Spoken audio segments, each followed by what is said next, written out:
दोस्तों, कैसे आप लोग। मैं इंजीनियर जयप्रकाश यादव आप लोग के अपने यूट्यूब चैनल मैथिली पे हार्दिक स्वागत करता हूं। मैं आज आपको फिर से दिल्ली सल्तनत के बारे में बताने वाला हूं, जो कि मैंने पिछले 3-4 लेक्चर से सिर्फ दिल्ली सल्तनत के ही क्या कर रहे हैं, लेक्चर ले रहे हैं।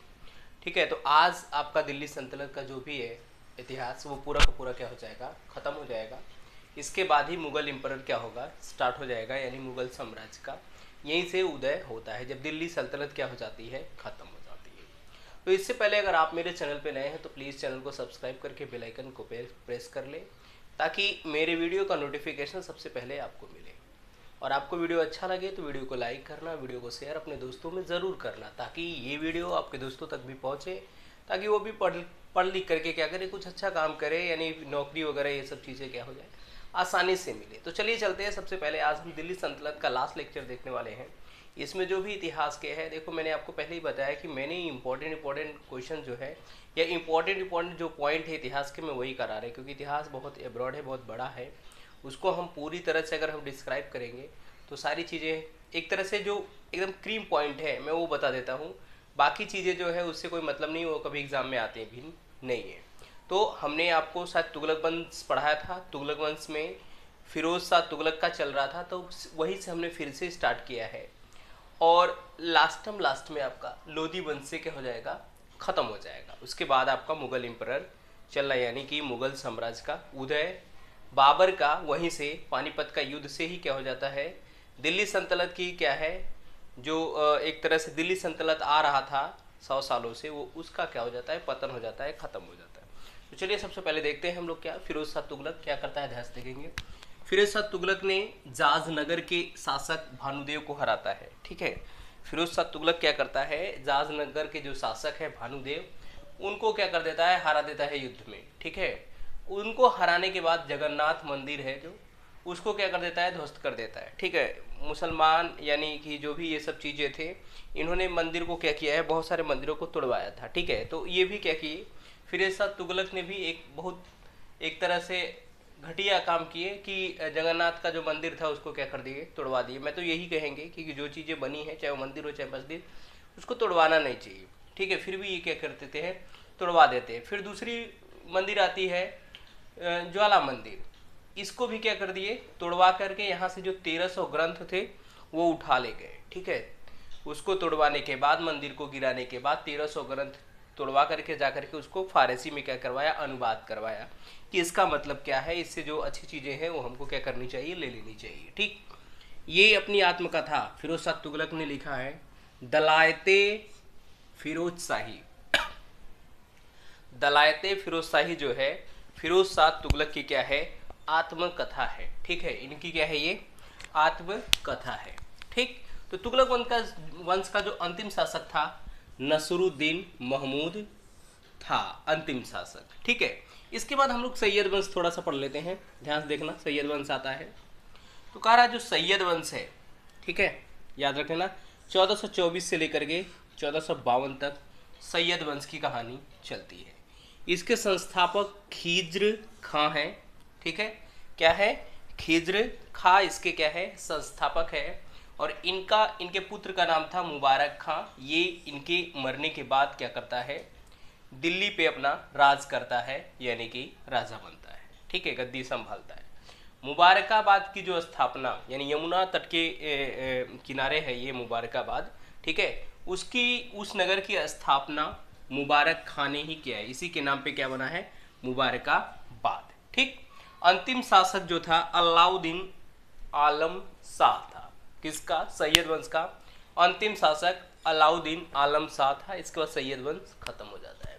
फिर लोधी वंश आता है। ठीक है, लोधी वंश जो है वो 1452, ये 1452 में खत्म होता है। 1452 से लेकर के 1526, और 1526 में ही पानीपत का प्रथम युद्ध होता है, जिसमें बाबर क्या करता है, इब्राहिम लोधी को क्या कर देता है, मार देता है, खत्म कर देता है। वहीं से मुगल साम्राज्य क्या हो जाता है, स्टार्ट हो जाता है। तो इसके संस्थापक बहलोल लोधी थे। ठीक है, निज़ाम खां इनके पुत्र का नाम जो था वो निज़ाम खां था।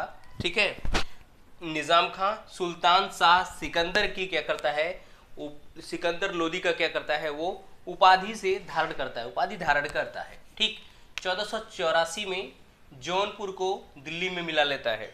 ठीक है, 1484 में जौनपुर को दिल्ली सल्तनत में क्या करता है, मिला देता है। बहलोल लोदी के नाम से एक सिक्का भी चलाता है। ठीक है, इनकी जो विनिमय प्रणाली थी, खरीदने बेचने वाली जो प्रणाली थी, उसमें क्या था, बहलोल लोदी का सिक्का, यानी कि जो करेंसी इनकी चल रही थी वो बहलोल लोदी सिक्का क्या किया था, चालू किया था सिकंदर लोदी ने, यानी इनके बेटे ने, बहलोल लोदी के। ठीक है, और आगरा नगर की जो स्थापना है ये 1506 में कौन करता है, सिकंदर लोदी करता है, और इसको दिल्ली से अपनी राजधानी शिफ्ट कर लेता है, कहाँ पे, आगरा में। ठीक है, आगरा में क्या कर लेता है, अपनी राजधानी को शिफ्ट करता है दिल्ली से। फिर मुहर्रम और ताजिया, ये दोनों मुसलमानों का एक क्या है, फेस्टिवल है, एक त्यौहार है, निकलता है, ये लोग करते मनाते हैं। ठीक है, मुहर्रम और ताजिया को बंद करवा देता है। जो मस्जिदें थी उनको सरकारी संस्था घोषित कर देता है। ठीक है, और उनको एजुकेशन का मेन हब बताता है, शिक्षा का केंद्र बताता है कि जो मस्जिद वगैरह है यही है हमारा शिक्षा, यही हमारी क्या जिंदगी है, यानी ये अपने हिसाब से काम करवाता है। फिर सिकंदर लोदी जो है उसको हम दूसरे गुलरुखी नाम से जानते हैं। ठीक है, कारा सिकंदर जो लोदी है उसका दूसरा नाम है गुलरुखी। इनके पुत्र का नाम है इब्राहिम लोदी। ये 1517 से 1526 ईस्वी तक क्या करता है, राज करता है। और जब ये राजा बनता है इब्राहिम लोदी, तभी से क्या होता है, दिल्ली सल्तनत का पतन स्टार्ट होता है और फाइनली क्या हो जाता है, खत्म हो जाता है। ठीक, फिर कहता है इसके शासनकाल से ही दिल्ली सल्तनत की क्या हो जाती है, का पतन होना चालू हो जाता है। ठीक, फिर 1517 से 1518 ईस्वी में एक युद्ध लड़ा जाता है, याद रखना बहुत इंपॉर्टेंट युद्ध है। ठीक, 1517-18 में इब्राहिम लोदी और राणा सांगा के बीच घाटोली का युद्ध होता है। ठीक है, घाटोली का, जिसमें इब्राहिम एक भी युद्ध नहीं जीतता है। ठीक है, इब्राहिम लोदी क्या हो जाता है, हार जाता है। याद रखना 1517-18 में घाटोली का युद्ध होता है, किसके बीच, इब्राहिम लोदी और राणा सांगा के बीच। ठीक है, फिर 1526 ईस्वी में इब्राहिम लोदी और इब्राहिम लोदी और बाबर के बीच युद्ध होता है 1526 ईस्वी में, और इब्राहिम लोदी हार जाता है, जिसे हम दूसरे, ये पानीपत के मैदान में लड़ा गया था, इसलिए इसको पानीपत का प्रथम युद्ध भी बोलते हैं, यानी इसका दूसरा नाम क्या है, पानीपत का प्रथम युद्ध। ठीक है, केवल इब्राहिम लोदी ही, और वहां पे क्या करता है, बाबर जीत जाता है और बाबर लोदी को क्या कर देता है, इब्राहिम लोदी को मार देता है।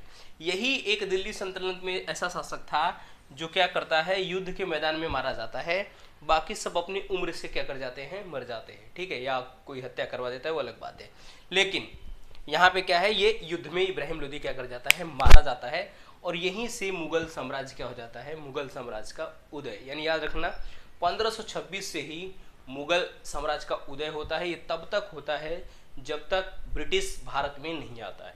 ठीक है, तब तक ये लोग क्या करते हैं, राज करते हैं। कौन, मुगल शासक, यानी बाबर से चालू होगा, फिर अकबर आएंगे हुमायूं आएंगे, अकबर आएंगे, बहुत सारे मुगल शासक जो हैं, औरंगजेब वगैरह, शाहजहां वगैरह, ये सब इनकी भी पूरी क्या है, इतिहास है। वो इतिहास और भी इम्पोर्टेंट हो जाता है क्योंकि उनकी जनरेशन जो है वो काफ़ी दिनों तक क्या है, भारत पे राज करती है, तो वो चलता आएगा, वो हम आपको अगले लेक्चर में पढ़ाएंगे। ठीक है, आज तक आई होप ये सारी चीज़ें आपको समझ में आई होंगी।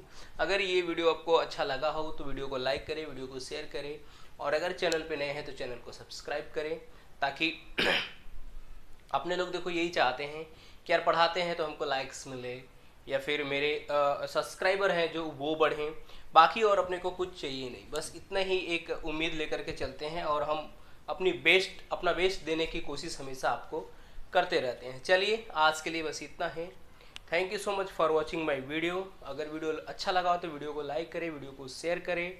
चलिए मिलते हैं आपको अगले लेक्चर में, तब तक के लिए धन्यवाद।